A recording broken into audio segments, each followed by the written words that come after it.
participating in grant review. This is a patient insight webinar from the Bladder Cancer Advocacy Network.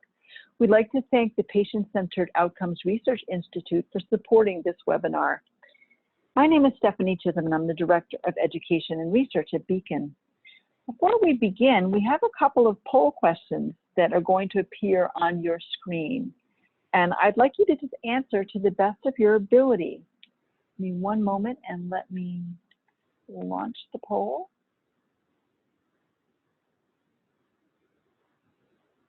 So how would you describe yourself? If you could click the box, are you a patient or a loved one of someone with bladder cancer or a healthcare professional? What is your experience with research advocacy? Is it high, moderate, low? And what is your level of interest regarding research advocacy, such as participating in a grant review? So if you guys would just take a moment, we'd really appreciate it.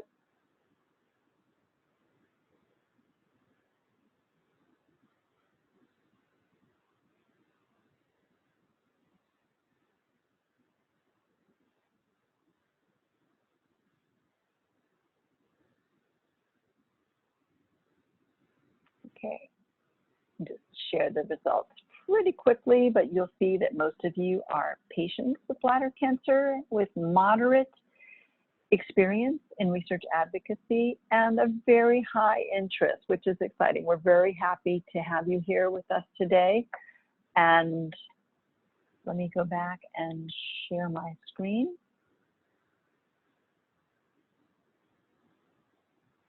So I'm joined today by our patient advocates, Bill Russell and Ralph Ullman, and experts, Dr. Donna Kimbark and Dr. John Gore. I'm going to turn this over to Bill, who's tonight's moderator. So if you would like to have me advance the slides, Bill, just tell me when to go to the next slide. Okay, thank you very much, Stephanie. My name is Bill Russell, and I'll share one personal thing with you. Next week, on the 30th of this month, I will be celebrating my 10th bladder year as a bladder cancer survivor. Now, the only reason I throw that in there is in the event that some of you participating in this webinar this evening aren't quite that far along in your journey. I wanted to offer it up as a word of encouragement. We hear a lot of things about 5-year survival rate. I like to speak in terms of 10, 15, 20 years. So anyway, I just thought I'd throw that out there.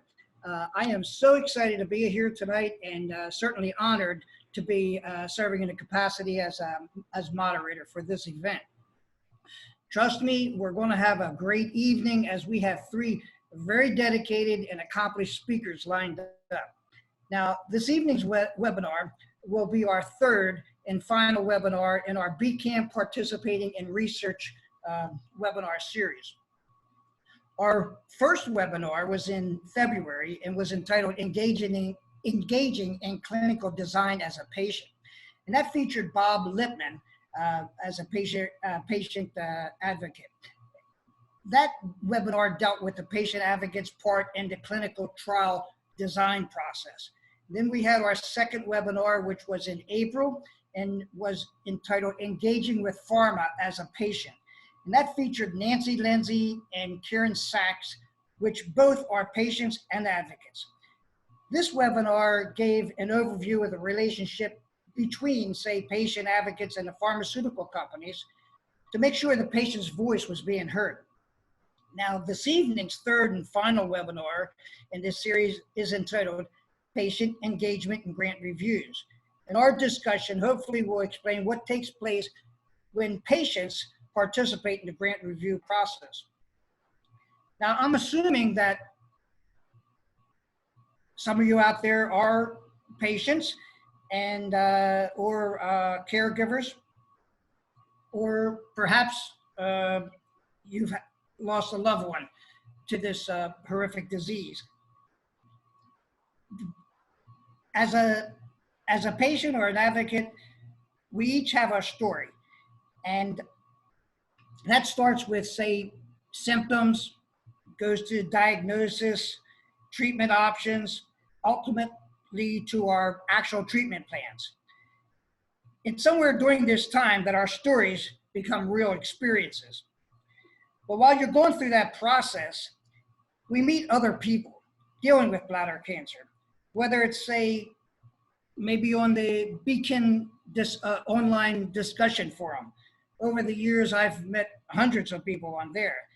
And maybe it's been in the treatment waiting rooms. You've met a fellow patient, or maybe a family member of a patient, or it could be during our annual fundraising walk in March. But we meet the people and we have a tendency to share stories with each other. And the funny thing I found is that while we're sharing the stories, a lot of times they're not alike at all. They're very much different. There's so many different types of bladder cancer: high grade, low grade, invasive, non-invasive, did it go through the muscle, or all this stuff. But you know, it's important to share with each other, and it gives us the opportunity to encourage each other. It's great to encourage someone, and it's great to be encouraged. So that's good, and that's a personal advocacy. Then we do advocacy in our communities as well. But you know, as we get along, I have found anyway, as we get more involved with advocacy, there's so much more in beating cancer than having conversations. It became apparent to me that at a point, if you want to make a difference in the big picture, you need to get involved in the process. And what I'm talking about in the process is like in our first webinar with the clinical trial design, or maybe with big pharma. Maybe you're a good spokesman for your point of view and would do well in, say, representing the bladder cancer community with the pharmaceutical companies. Or maybe you'll find your niche may be in what we're going to be talking about this evening in the grant review process. During our series, we're hoping to answer some of those questions that you may have, and also to inspire some of you to consider joining with us in our research journey.